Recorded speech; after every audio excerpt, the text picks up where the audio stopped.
Hi everyone, my name is Shawn in case you don't know, and welcome back to another video. In today's video, I'm going to be reviewing a book that I read during quarantine. So the book that I'll be reviewing is Life of Pi by Yann Martel. Life of Pi is considered somewhat of a classic by some people, I feel like. I've heard some people say that a classic, an author has to be dead and the book has to be over hundreds of years old. So it's definitely not a classic yet, but it may become a classic in the future. I feel like schools might already be studying this book, but I'm not sure. So in case you don't know, but I feel like everybody knows, Life of Pi follows this boy named Pi, and Pi is from India and his family is moving to Canada, I think it is, with their zoo of animals, and they're traveling on a ship. The ship crashes and he gets stuck on a boat with a tiger. I literally just said lion. I'm gonna cut that out, but I don't know how I screwed that up. Anyways, it's a survival adventure sort of journey of him trying to survive. So to start off with, the first part is extremely boring and confusing. It focuses a lot on Pi's religion.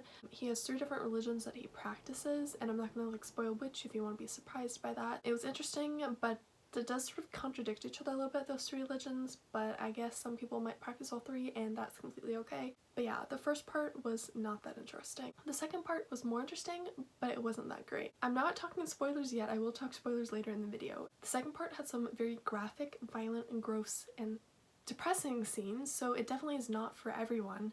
And I wouldn't recommend this book to anyone unless you're okay with graphic scenes and unless you're okay with really sad books and unless you like survival stories. Part 3 of this book was pretty short. It was a little weird, and I don't know if it's necessarily a trigger warning, but there was cannibalism in the third part.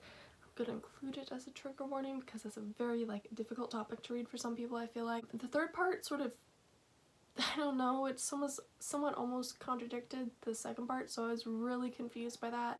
Also, I was confused the whole time I was reading this because the story didn't seem like it actually happened, but in the note, it's like a fictional author note, I swear he said something about how it was like a real story that he heard from someone, so I'm really confused about that. Yeah. So to summarize that really quickly in just a few words, first part, boring and confusing. Second part, graphic and gross and depressing. Third part, weird. So overall, I'd give this book 2 out of 5 stars. It is not a masterpiece like everyone always says it is. I mean, I can see how you'd like this book, but it's not like a masterpiece, and I don't think if I were a teacher I'd let kids study this book because of the graphic stuff and because it's not necessarily the best book in the entire world.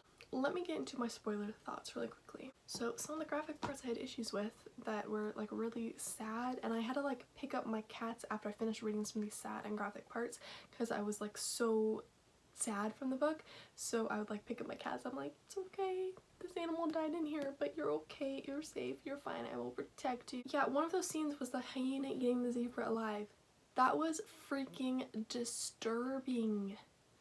Oh my gosh. And it almost made me cry. The other gross part was when he tried to eat poop. Yes, it was gross.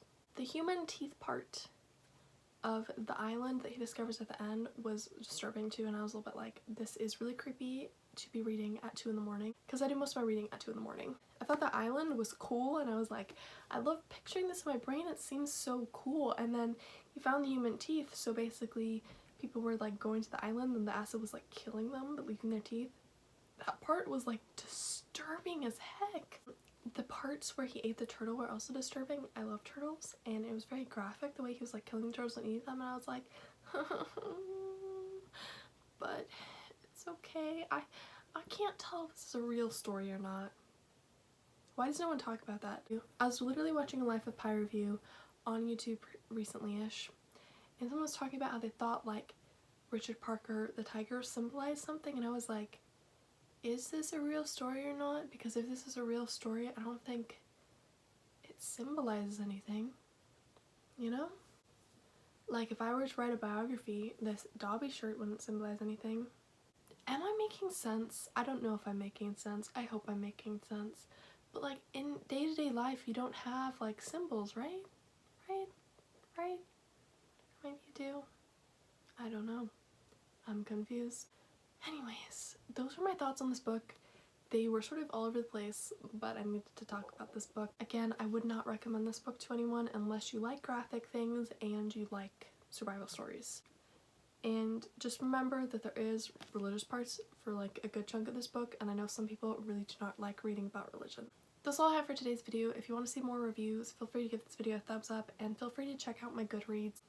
I leave more reviews on Goodreads than on here. I hope all of you are staying safe. Please practice social distancing. Please wear masks when you go out in public. I hope you are having a great May, and I will see all of you later. Bye!